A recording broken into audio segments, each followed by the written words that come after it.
So we're at a brand new spot today, and I've been hunting for about half an hour. I wasn't sure if I was going to make a video or not because I really haven't found anything old, although I'm at an area that is kind of an old place. But I did just get a signal. Sounded like iron, is iron, just like everything else I've been finding. But it's something I'm going to keep. So we'll go ahead and shoot a quick video. Hopefully it'll be a really long video with a lot of good relics. But we won't know until we start hunting some more.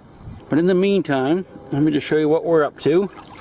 Let me show you what I got here. I got it on my pick. I haven't really looked at it too close, but I know what it is. Isn't that neat? That's a bell.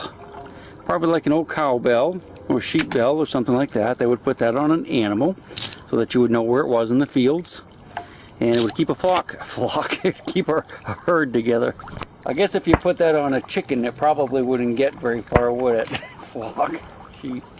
It's been a long day already. I'm just getting started. If you look around, you can see that there's a lot of rocks here, and there's some pieces of cinder block and a lot of iron. I suspect this is probably iron, although I have not picked it up. There's a railroad not too awful far from here, so a lot of this could be from the railroad. I don't know. But we're going to, yeah, some bricks right there. Look at that. Those are old bricks. See them coming out of the bank. So we're going to work our way up through here.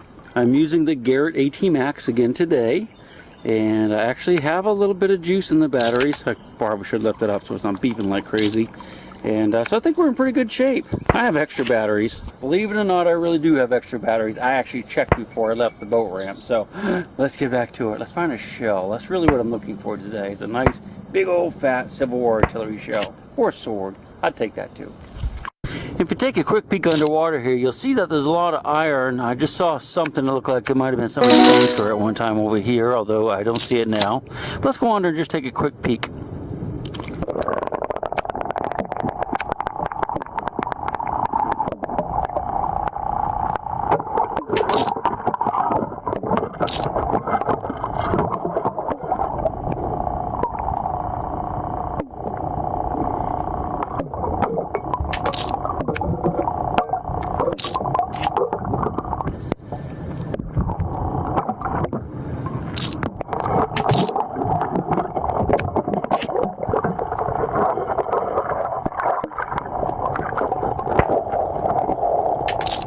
So it was going to be a challenge to dig through all this iron looking for artillery shells, but there was a skirmish nearby, so I'm hoping there could be a stray one in here. We'll keep at it. Of course we will. I'm hearing a lot of like pretty good little squeaks too, like there could be bullets or sinkers. I guess I probably should start digging a few of those. I'll do that right here, and if I find anything good, we'll turn the camera back on. Still digging lots of iron. Some of it's not very old. I imagine that's some type of, I think a design on it. Some type of grabber thing, you know, probably put a bolt through there and it tightens down and these grab into wood or something. Put that by the pick for now. I was looking over here. Is that a button or coin? Yeah, that's a coin. That is. Look, I think that is a coin. I was actually kind of suspecting it would be a rock, but I don't believe. There's another one right there. That's probably a rock. Not sure what this could possibly. This is probably like a wheat penny or just a modern penny. Let's wash it off a little bit. A lot of people fish in this area, so I think I can see the Lincoln Memorial. Yeah, so that's just a modern penny. Look at that thing. What's that? Yeah, it's just a rock. Hey, well, you never know. Look for arrowheads, too. There were lots of Indian camps in this area, so don't give up yet. Started digging a couple little pieces of this lead, which almost looks like it's melted to me. So that's usually a good sign. And it's in amongst these bricks, so maybe there was something going on here. That's a lock over there, isn't it? Look at that. That washed out of the bank. It's not very old, though. Wow. It's brass. Kind of heavy. Let's wash it off. Get a little bath. Hold on a second. I can't make out the design. I'd say it's probably been smashed open. Looks like it's been hammered on there, so someone was breaking it open for some reason. Huh, see anything else? There's some big tracks. We'll work our way up that way. So my treasures are getting a little more domestic. It's a little enamelware pan or pot. I guess it's probably a pan. Maybe that's where the handle was. I don't know. It might be where I kicked it. I might say that because it will make a nice little container for displays, you know, bullets and whatnot, I found something else too, but I've already lost. Oh, here it is. I don't know what this is. Some type of lid to something. I don't know why it would have holes in it though. Or maybe it's a drain. I don't know. I'm not having as much luck along here as I thought or hoped I would. But we might be scooting pretty soon to a new area. What do you think? Yeah, let's give it about another 15 minutes here. Well, about an hour later, I got my first relic. This is a musket ball, probably 69 caliber. Can't tell if it's been dropped or fired, but it's a little mushy right here, but I think it's probably dropped. I wanted to avoid coming over in this scummy area for a reason, which I'm going to show you after a bit, but we have to go upstream a little ways. It's not going to be pleasant, I promise you, but I'm not going to stick my head underwater, but I am going to look for some bullets here, some more bullets. Number one for the day. I am hearing some more squeaky things in the general vicinity where I found that round ball. In fact, there's another one right there. I think that's the same hole actually. And I heard some more over here. There's a lot of iron in here too, little pieces of wire, but somewhere over in here, heard something that sounded good. Oh well, I'll find it later. But let's go ahead and dig this one real quick. Yeah, that's about the same hole as that bullet came out of. There's another one up there, listen. Maybe not, maybe I just hit something. Alright, let's get the pinpointer out. Let's see what we can find. I'm not going to put you underwater because I don't want you to get some dreaded disease. Yeah, it's the same hole even. It's so much harder to do though when you're trying to do that with one hand. I haven't dug it up yet though. So, same hole, but it's probably just a little bit deeper. Alright, I'm going to have to go ahead and turn the, oh, I moved it. Yeah, I moved it. Should be able to just go down and pick it up, I guess. Let's try it without the pinpointer. See if I can feel it in my hand. Yeah, there it is. Yeah, it's another one. But you know what? That one is definitely mushed. Huh. I don't think it's likely to find two of them in one hole, but that one's fired. And I guess it's definitely something's wrong with it. I don't know if it's been fired or just stepped on or partially melted. But we'll keep it. We'll call it number 2. We'll go ahead and listen to the pinpointer one more time in the hole. Same hole. No, not hearing any more. But we're going to work this area for a few minutes and see what we can find in the scum. Well, I just found another round ball, and this one looks like it could be dropped as well. So, smaller caliber. We're going to go ahead and tie the boat off here to the bank, and we're going to walk around a little bit with just the metal detector. That makes it a little bit easier than dragging the thing around, tied up to me getting stuck on stuff, so I can't stand up. Let's find some good stuff. Well, I just dug my first mini ball, and it is definitely fired, so I guess there's a possibility that those round balls are fired as well. We'll keep looking around.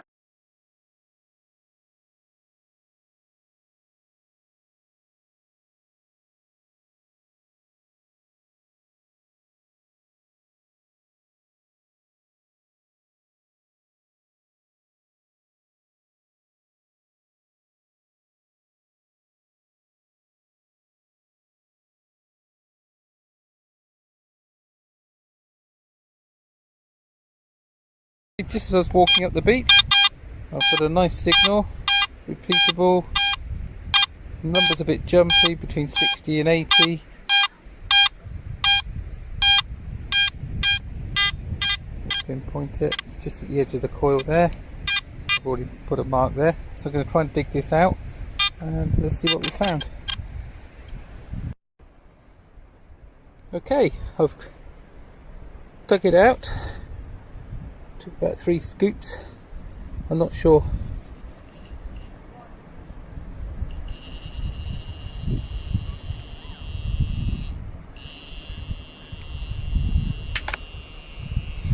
In here somewhere. Bottle cap. In my excitement of finding something down here, I forgot to check the with the iron audio, because you can actually eliminate bottle caps with iron audio. I'll show you how we do that, and wish I'd done that on this time, just to save me getting my knees wet. Right, this is how to eliminate bottle caps. Okay, giving a nice 70-80 signal. Very good, no sign of any iron there at all. I'm going to press switch iron audio on.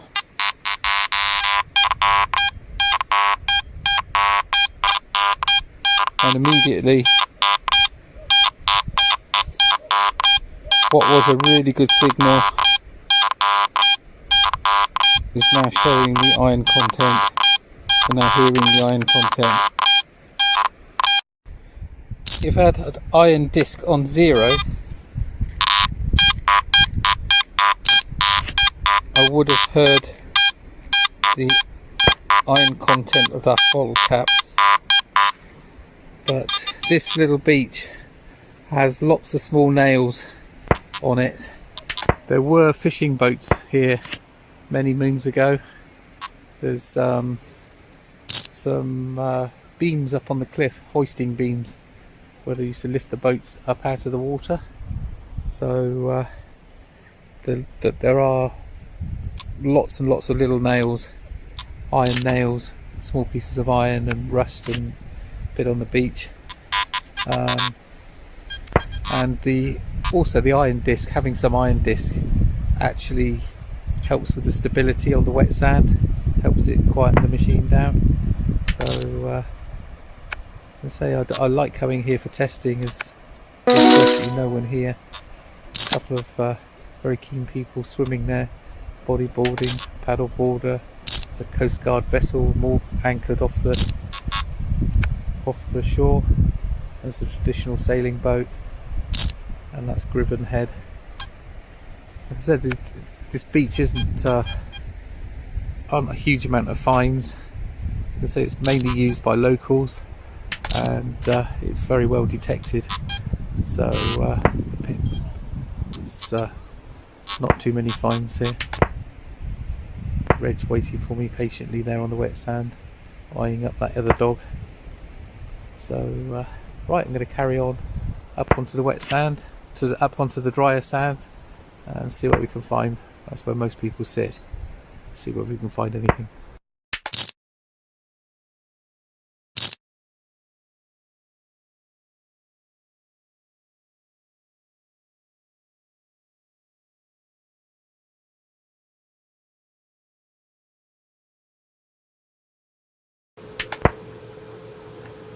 Okay, we're going to try to do a video of the AT Pro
So now that this one pile of trash is solved, why don't we talk about solutions for the rest of our garbage problems?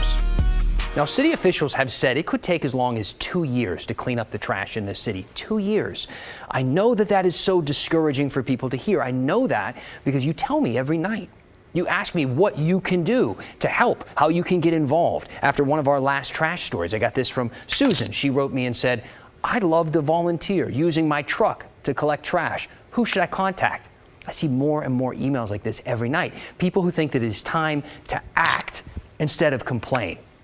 I mean, you can still complain. You can act and complain. There's no harm in that. But city leaders realize this, that people want to get involved. So they're investing in it. So yesterday, council put $750,000 to kickstart some nonprofits and community groups like Solve. Solve's probably, I'd say, the most well-known organizers of these types of things. They do cleanups every week and weekend in the city and around the state. These pictures here, obviously you see the coast in the background. This is from their Earth Day cleanup they did recently. But to give you an idea of what they're encountering in the city, over the last weekend, they picked up trash in the East Bank Esplanade. 60 people showed up, and they picked up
Find Mom the perfect gift at Macy's Friends and Family with our biggest savings on her favorite designers, just in time.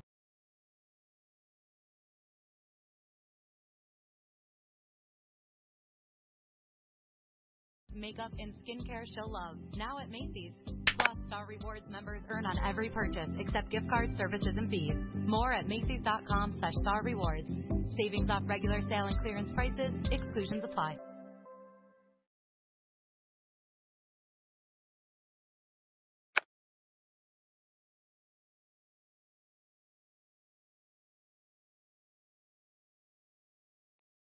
Level 1, Charles.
Is the air clear?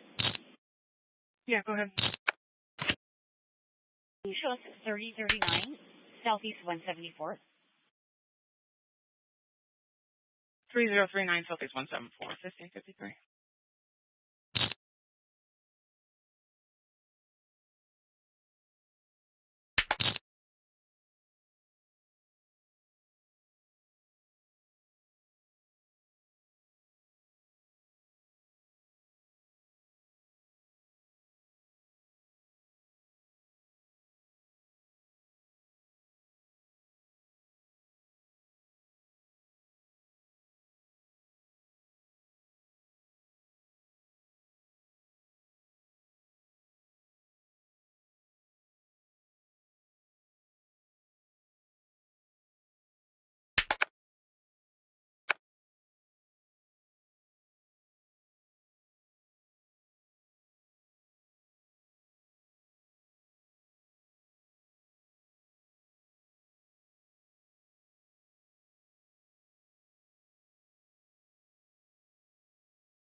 How is it going, guys, and welcome back to another video over here on YouTube. In today's installment, we're going to jump into a live 6-tabling session on GG Poker. I'm playing 2-5 and 5-10 PLO, and the objective of this video is to start out a series where I'm going to talk about how to consistently improve your game at Pot Limit Omaha Cash. I'm going to do that by demonstrating, first of all, some gameplay that I'm playing myself, anywhere between 30 minutes to 45 minutes. You're going to see a lot of hands because we're playing 6 tables. A lot of hands that are also quite standard, where I'm just folding, for example, pre-flop. But also I'm going to point out some of the more difficult spots or situations we get into that we then want to analyze afterwards in this afterwards analysis part. So this will be a mix between playing first and then afterwards analyzing the gameplay. Over here in this table, we have a limper in the cutoff. I'm going to raise him with my double suited rundown. These hands in general lose a lot of value the shorter you get. But against a limping range, I do want to have some of those hands in my ISO raising range, not only big pairs and big hearts. And the most premium ones, which means the ones that have the best connectivity, are generally suitable. On this flop, I will just check and not spend too much time explaining why, unless we have the time. And now the question is, do we check call or check raise? I would say my range in this spot generally wants to check call a lot. Apart from check folding, of course. So we're going to do that and play the turn. And on the turn, it really depends on his bet size because he only has a stack to pot ratio of 2. I can also see myself just shoving. He has 20 behind. There is a hard draw rolling off now. So I'm going to just put it in here at this point.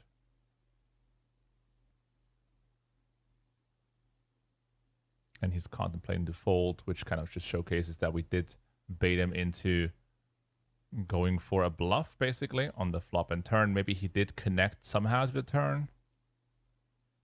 We will see.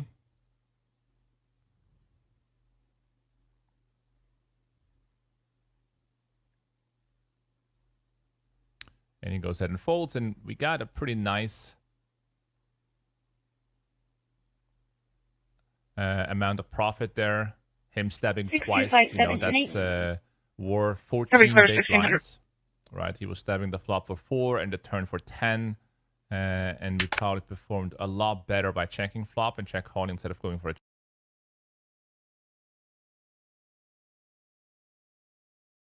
And we got a pretty nice amount of profit there.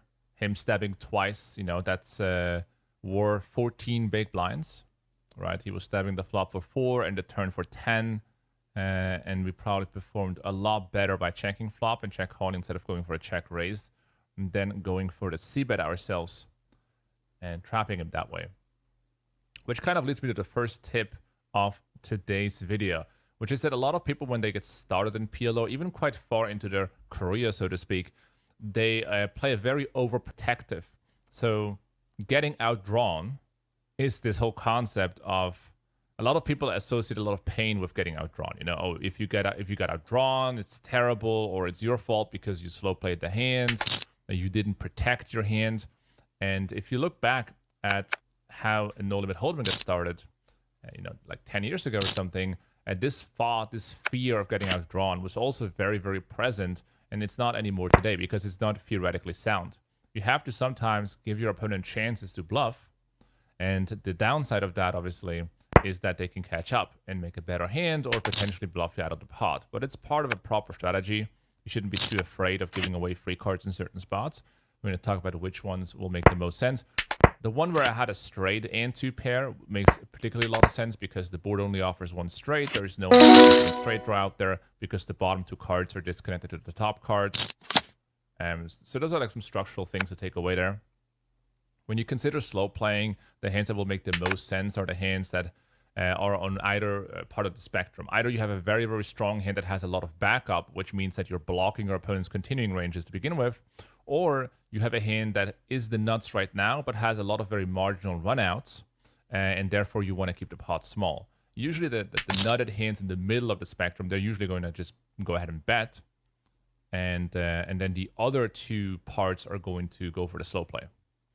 All right, so here we play blind on blind. We raise the flop. He calls, and the turn brings in the 10. So he's going to have some strong hands here. He's going to have some like queen 10 combos, also some queen queen, but also ace ace king, ace ace jack, ace ace queen. Like those hands are generally going to call. I think we're going to go for this sizing. Let me just think this true.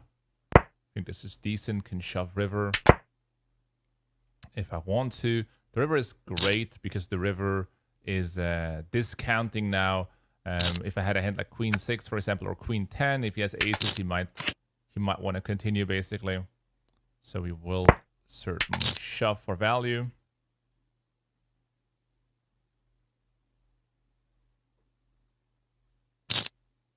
And he goes ahead and folds rather quick. All right. So here, we're looking at an interesting spot. We're going to fold the river here in a moment. But basically, this is a three-way pot where the small blind led into the big blind and myself. I called with middle set. When you have middle set on a heavy board, heavy means that there are two high cards on the board. You want to be very careful in PLO because set over set situations are much more likely when the board is heavy than when the board is light. So when he leads in there, he has a lot of kings, but also some straight draws. We're not crushing the straight draws. For you and POL8 450 Southeast 4. And then he barrels turn. All I have so far is a which was a blank for pot, which is female is is like when if he bets, he wants to physical go with ahead our and pop his caller. card.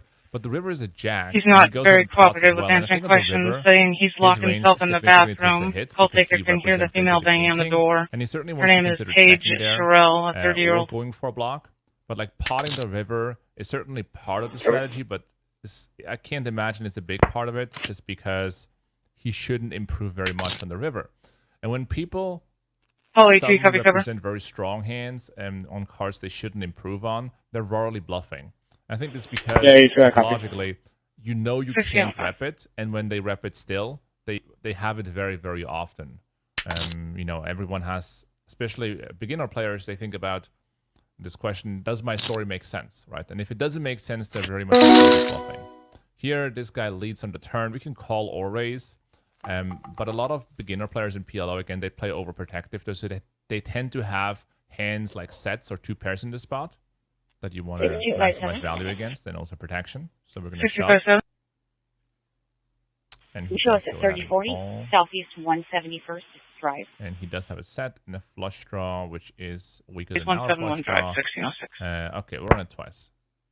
He hits the first, and we win the second, so we split this pot.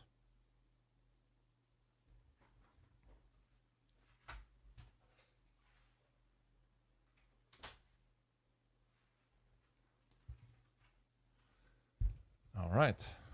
So that was a pretty decent example of like an overprotective style.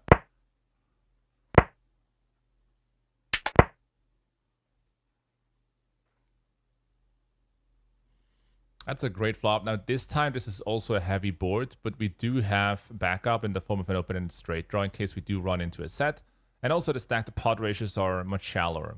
Stack to pot ratios are driving a lot of the decision making in PLO. So it depends a lot whether you have an SPR here of 3 or if you have an SPR of 12 when you are pushing with hands like middle set, for example. So we get it in, and we're up against a lower set, which is a good starting point. And we will take down this pot. All right, over on this table, the 144 button opens. It goes check, check on the flop, and we have to make a decision on whether to bluff the turn or not. And I would say it's kind of close. We can't really check call. 144. I'm going to start with this. 144. Starting 223. Looks like you're right there. There's a male with a knife threatening the driver. Has a lot of snap folds. Should be on the bus. Eastbound Stark at 223. Continue against whatever 1750 copy as well. And generally speaking, using smaller sizes is certainly something that's quite undervalued. Here we're going to 3-bet. There are a couple of reasons for it.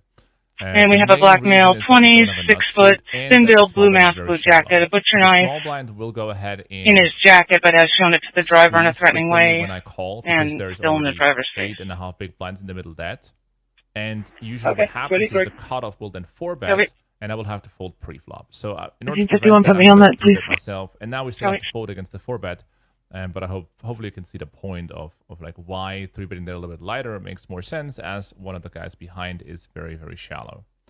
All right, we get the money in here pre-flop against kings, which is also, let's do it one time, which is also a common mistake, overvaluing kings in PLO. Like, kings play a lot different in PLO than No Limit. Like, the difference between kings, I'm a little confused. The bus just drove off. and What aces bus am I is looking very at? large Looking for? in PLO, like, in terms of I'm the not so strength sure of why where it left. you The wanna subject play got off game. the bus, crossed the Kings, street. unfortunate. It says the Kings, on driver's hand, staying there for contact. you So wanna maybe be just moving the very bus, I'm not careful sure. with when it comes to pre-flop decisions. You generally play more passive. You open raise for sure, but if you face an open raise, you're oftentimes going to end up just calling. What is up, guys? You're going to get back to the video in a moment. If you like this kind of content, then make sure to check out the PLO Mastermind at PLOmastermind.com, which is our PLO training site where you get content on a daily basis, which means 5 days a week. We produce low, mid, and high stakes PLO strategy content, as well as mental game content. Our coaches, which is myself, Scholler, Fabian, Luke, as well as John, our mental game coach, are dedicated to give you guys the latest information when it comes to PLO strategy on and off the table. So he's walking northbound on 223. How to use programs such as Hold'em Happy walking Manager 3, northbound 223. as well as PLO Trainer, as well as showing you in plain explain videos how to beat the game at different stakes in different environments. We're talking GG poker, party poker, poker stars, with HUD, without HUD, as well as at lower, mid, and high stakes. I'm going to head here quickly to the dashboard to give you guys an idea of what we are releasing at the moment. We have a mental game fundamental series. This is the 10th part that's just released here by Jan Filippi, our mental game coach. We also have plenty of plain explain videos at different stakes. And yeah, we can call them back. Here by Fabian talks about the most fundamental ideas of GTO, for example, and pre-flop and passive ball. The specific one. Luke has a series here at the bottom where he talks about how you use Hold'em Manager 3 in order to build a better understanding of your game and your leagues as well. So you can see here he talks about different reports and how you can actually use that and leverage it in order to identify different problems. He is our low stakes coach, and you can see background, he is crushing the low stakes games and will teach you how you can do just that yourself. Again, we release 5 videos every single week. We have 800 videos in the library, which you can filter for on the left-hand side over here, 4 different coaches, 4 different topics, 4 different streets, and so on. If you'd like to learn more about that, head over to PLOmastermind.com and become part of our awesome community. And now let's get back to the video. All right, here, what kind of charges do we have? C-bet, we can check back. I think we're going to C-bet. We have some decent combination of blockers. If we do check back, if you check back like a medium strong hand like this one, you want to think about how many turns you can call versus a bet. And if the answer is not a lot, then you're probably better just like turning your hand into a bluff and bet folding.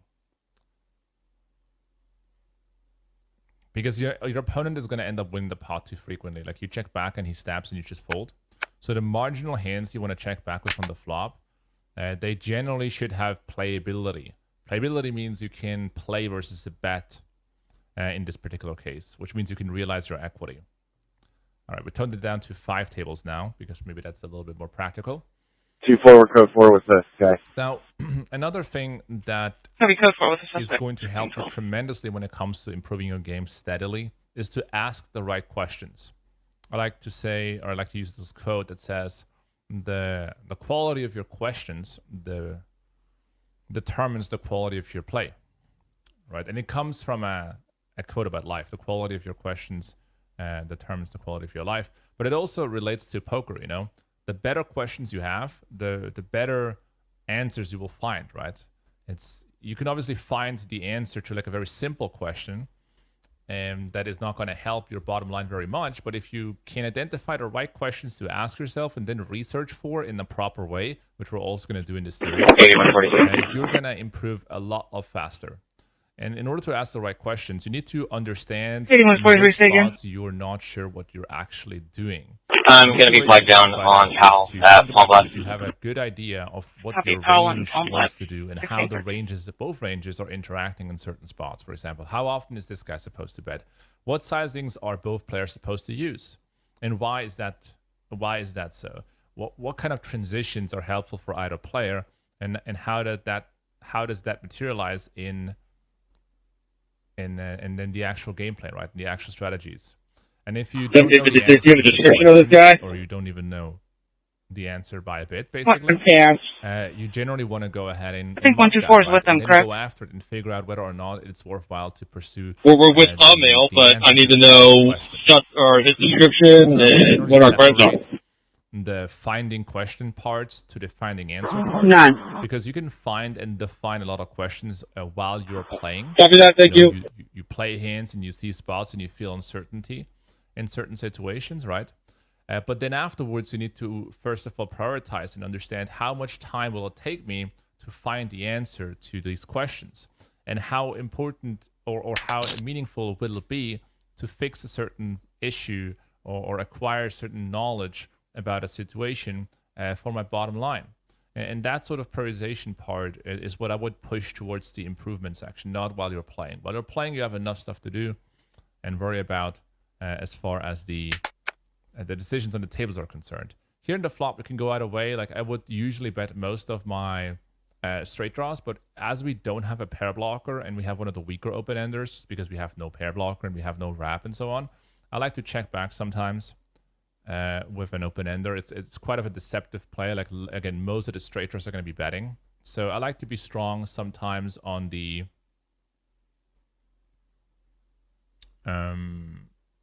you know, on a 5, on a 10, where I'm usually not. He bets turn for pot, and river will go check check, and he ends up having ace-9, so not a big deal there on either side. On this table, I decided to lead the flop. I'm not really sure if, like, leading the flop on this particular texture is like a big thing, but I think if it is, then my hand makes a lot of sense. He goes ahead and raises. 11-1, go ahead. And we're just gonna call 632 Frank Lincoln David.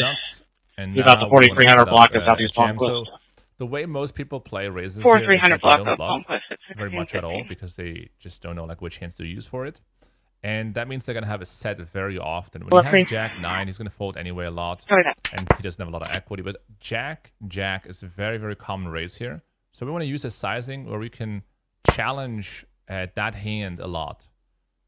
And I would say this sizing is not really going to give him the right price to continue with Jack-Jack. But even if he does, we know like what cards, you know, we're not going to stack up on the river. He has the same hand. Ended up raising the flop, but that would have been a dangerous flop, which is kind of another interesting principle. Like, should he shove the turn? And I would say probably not, because like our range is either the nuts, like we had either the nuts straight, or we are potentially bluffing. And I think he would benefit more from just checking, because he can bluff us out of the chop pot on the river card that we just saw. That's a little bit of an advanced concept though. But nevertheless, also his open raise was very light in the cutoff. Let me just go back to this. So he was open raising 5 David 7-10-7-9 with 5 David 7, good night, 16-16. trip suit. Yeah, that's not going to be winning. So we're going to mark him as an active player, right? Which is another important concept. Marking people, generating reads, you know, especially when you see someone deviating from GTO. So RFI.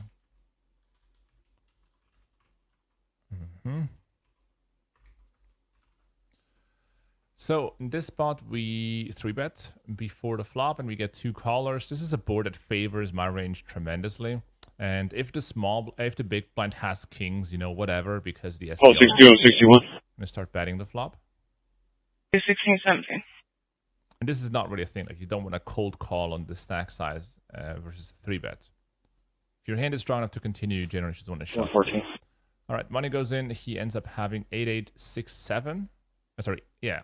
So the 8s are covered, that's for sure. 14. He needs a 7 twice. 114. All right, let's do it twice. 114. Can you link this call to 17411 call number, and then show me 23 by phone? As well. So that was also a very loose play. So Copy that. Cold call, 3-bet, 8-8-7-6 rainbow. 81-43. 40 big blinds. About 40 big blinds. 81-43. All right, those are like important. Do you have any calls in the area of Powell and Kane about some guy following kids or trying to break into cars? To generate max value against a very wide range of hands that will. Well, you mean Powell Valley? I have something that had to do with the Cedar Meadow Apartments.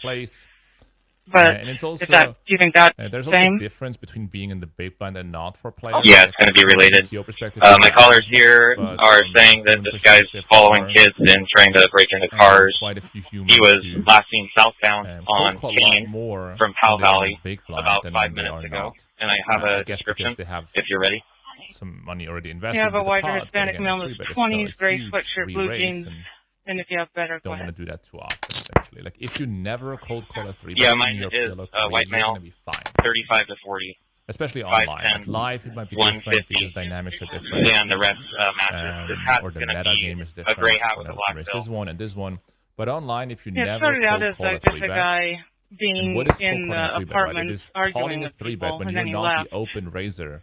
And I'm sorry, you said so southbound you're in the hand cold. Kane about 5 ago from. All right, so here we're going to check the flop. I mean, we could also bet. From Powell Valley. But I when don't we have bet any in the race, it gets very ugly. Behavior. He pots. Oh, yeah, we have a few people calling on it that they've been following him. So basically, he's declaring he has a stack off hand. Like, he has a hand that wants to stack off or will stack off. And that's not good news, right? Like, our blocker here doesn't help much. He has a hand that will stack off. What was the clothing description? But I think we have enough equity with the backdoor flush. Gray hat, gray sweatshirt Turn jeans. isn't great for our hand. We will. Okay, 23. Check. And if he shoves, we're just going to fold. We only have one pair in a gutter. Just priced out, basically. So we're out. On this table, we check the flop and the turn, and we're going to check raise the turn now, big, because he has a capped range. 1 second. So one of the things that is, we're also going to barrel river, by the way. I mean, we should barrel river some of the time, like not always, but I think that it's a pretty decent spot. And obviously at this point, he's going to have a 7. Like, he's going to have 10-7 or 7x usually, like very frequent. But what people generally don't do is they don't slow play like king when they check back, which is okay, which is not a bad strategy.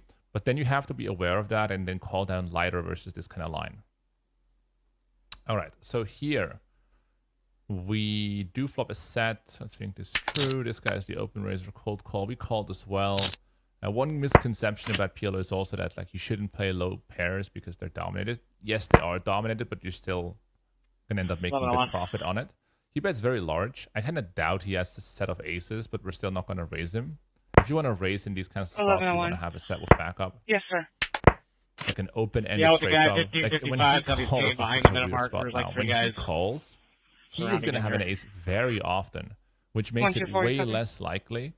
Oh, I don't know if you're close. Your math's off. Ace. So I think we should actually raise. And I'm going to raise. Okay. You need code 3 there, 1101. Are you okay? I'll just go 1. And the reason I'm doing this is because I want him to behind call 1555 Southeast King. That's the idea here.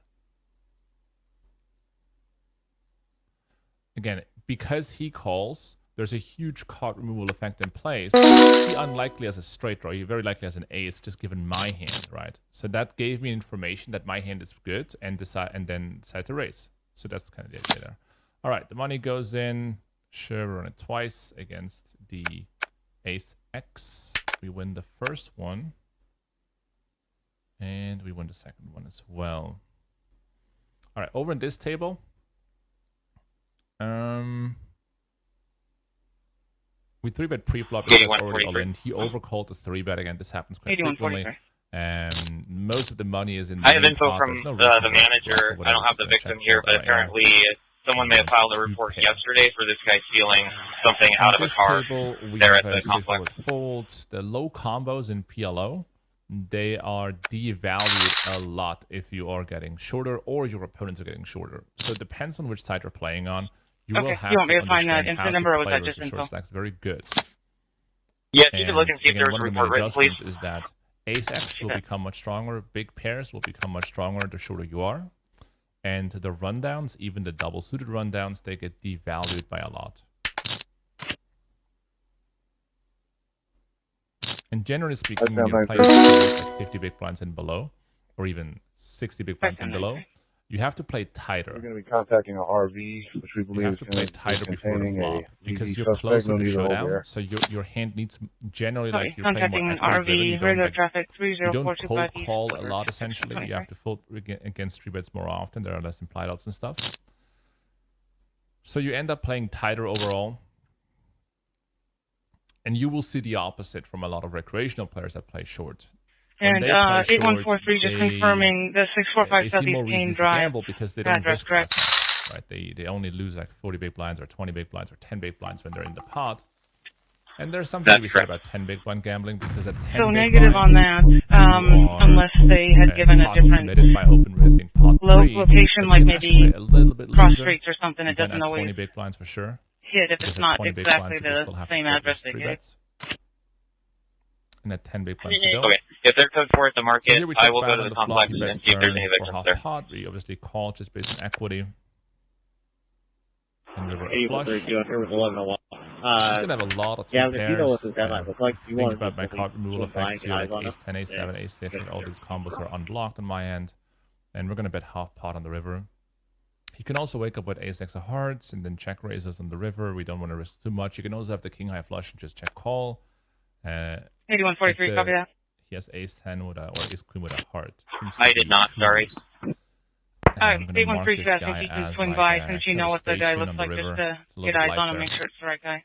The player in position, he definitely wants to use a half pot sizing as well. And it makes the most sense. Like, this is not a hand you want to raise here, by the way, given the stack sizes in play.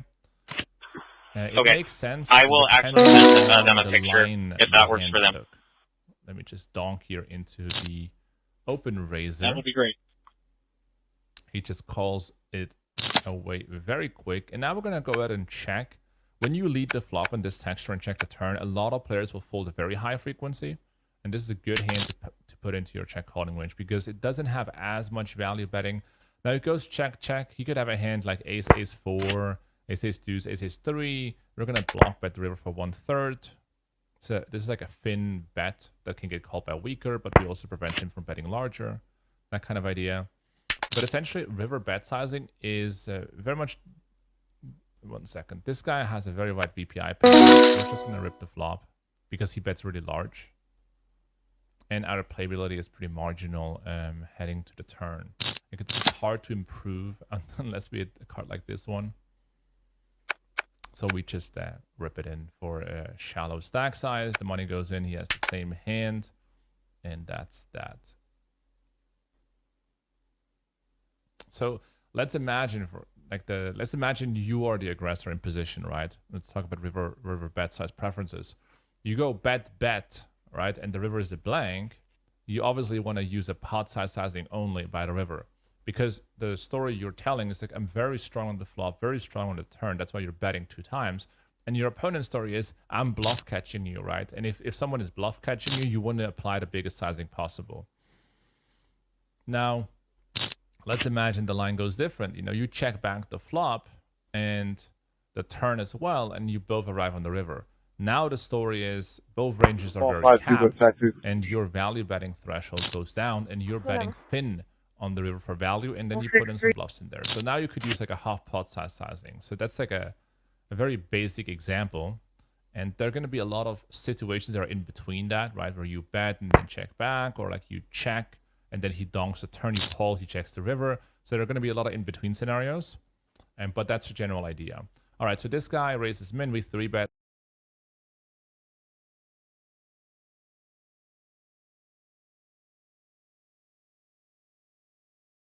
Like on this board, we're just going to bet our entire range. To SPR, after that's a positive on larger. Like I'm going to use 2 sizings essentially, like these and this sizing. I copy. And in this specific case, I think we're going to go with this sizing. And the reason is because I'd unblocked the spades and he's going to call probably like whatever amount, like a big amount with the spade draws. So I'm better off using this sizing. If the board would be very dry or a little bit different, I can see myself betting smaller. Or let's say I had more backup, I could also bet smaller, like a backdoor flush draw or a straight draw myself, or even a flush draw myself.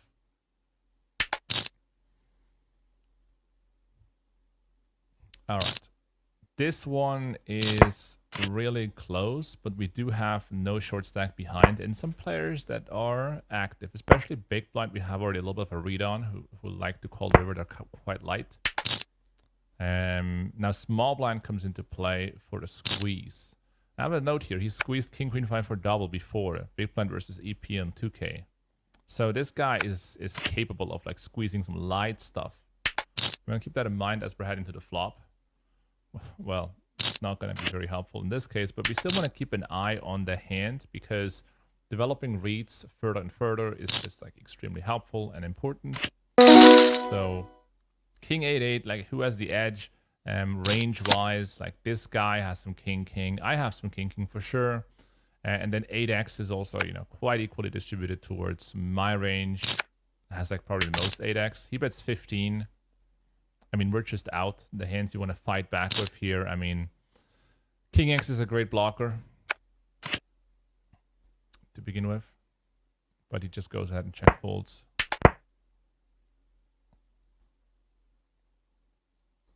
Could also take that note. Like it's an okay note to take. Let me just see. It sometimes depends on like how many notes I have on a player, whether I want to take this additional note or not. Yeah. Okay, like squeeze. Small blind versus EP button, and then check folds, king 8-8 rainbow. Like there are some players when they do, especially the very aggressive players, when they do squeeze, they would just always bet, and when they check, they just always check call with like ace or king. This, like the ace-x double suit with the wheel cards, is also like a kind of bad candidate shallow, especially against players